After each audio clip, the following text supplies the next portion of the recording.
I think writers should go into it knowing what they're going to get out of an MFA and what they're not going to get out of an MFA. And the things you get out of an MFA are invaluable. They're incredible, useful things. The most obvious thing is the degree. I mean, it is a credential and it is an affirmation thing. The second thing is that it gives you a chance to encounter writers of different ilk and dispositions and so on and so forth. And you're going to learn a tremendous amount for that. It forces you to do things that you would not normally do in your normal writing process. It forces you to read things that you probably would not normally do. So it's very valuable for those kinds of things. And in the best MFA programs, it makes you think carefully about craft. Right? And so our MFA program, the Pacific MFA program, I think is a very exciting idea. The low residency program is actually less fraught with the pitfalls that the residency MFA programs can have.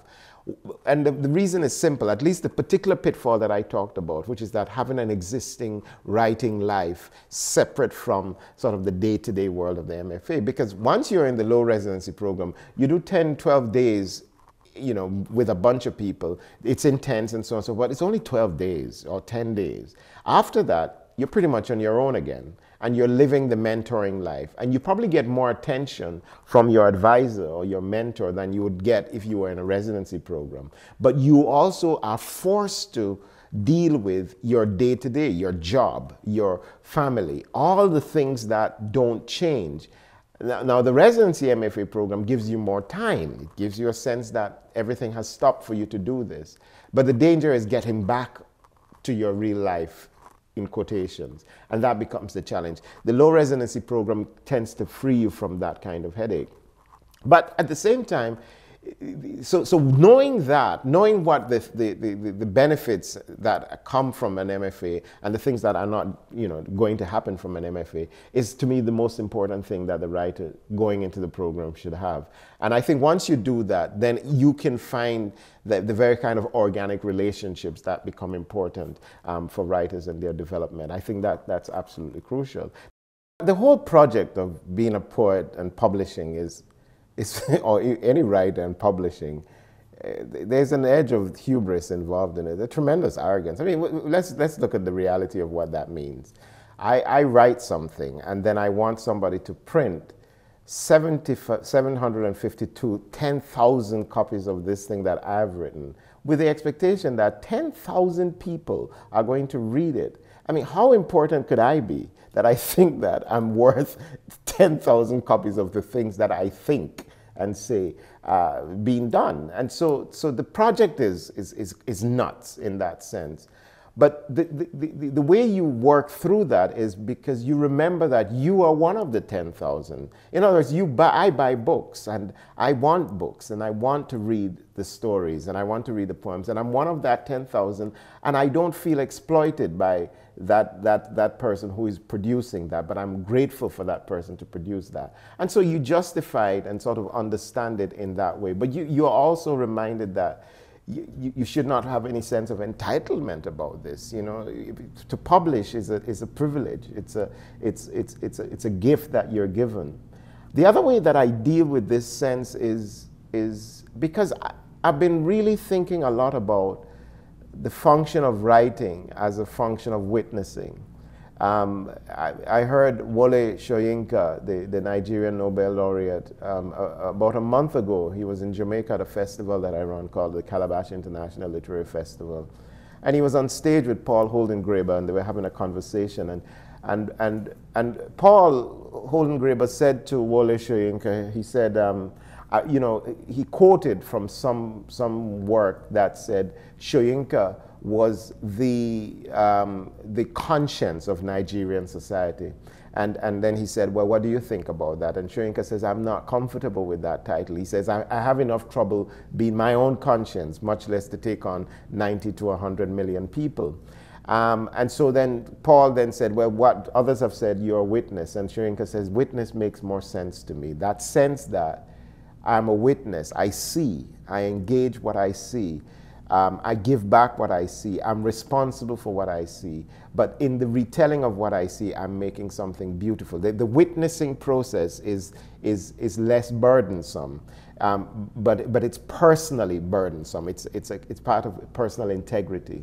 But it's also about being in the place to be able to witness. It's also about knowing what to look at and knowing how to speak what one has seen.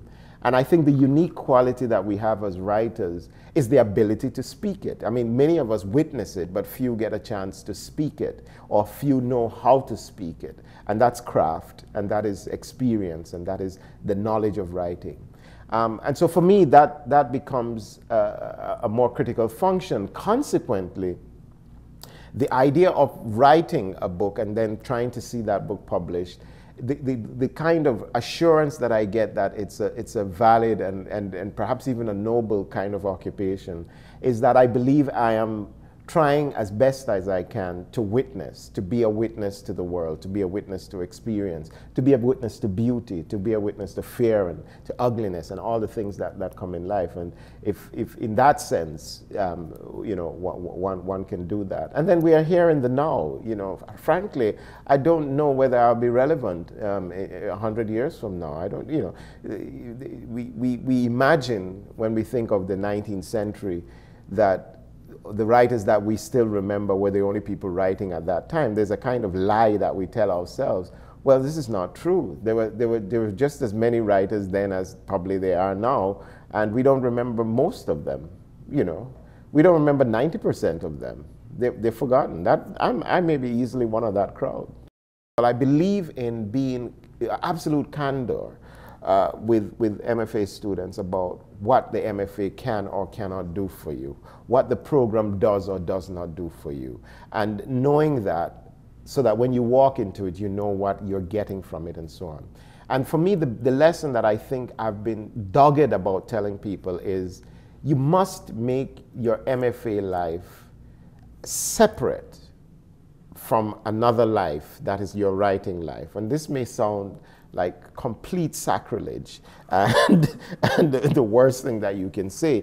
But I really believe that the writers who I have found who will survive having gotten the MFA and having gone 3 years, 4 years with rejection of their manuscript, and they persist in writing until their manuscripts get picked up, or they write a new manuscript, or they write a third manuscript before it gets picked up. Those writers always had an existing life as a writer separate and apart from their MFA. In other words, the poetry that they wrote during those 2-3 years was not all workshopped. It was kept away from the workshop. It was kept away from the school. It was work that they kept working on. And after they were living a life as a writer, separate and apart from the very artificial and heady and exciting and affirming life of the MFA.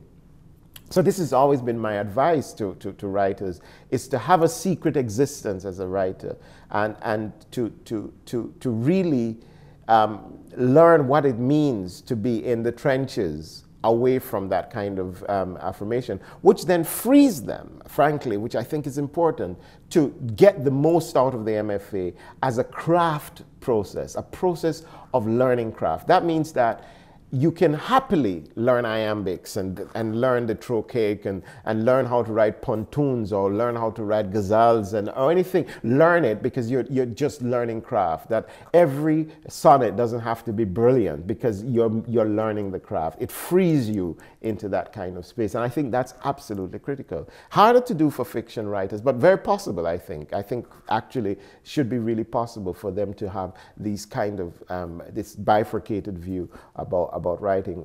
And therefore, the MFA gives you time to write. The MFA gives you credentials. The MFA gives you a sense of affirmation of being a writer.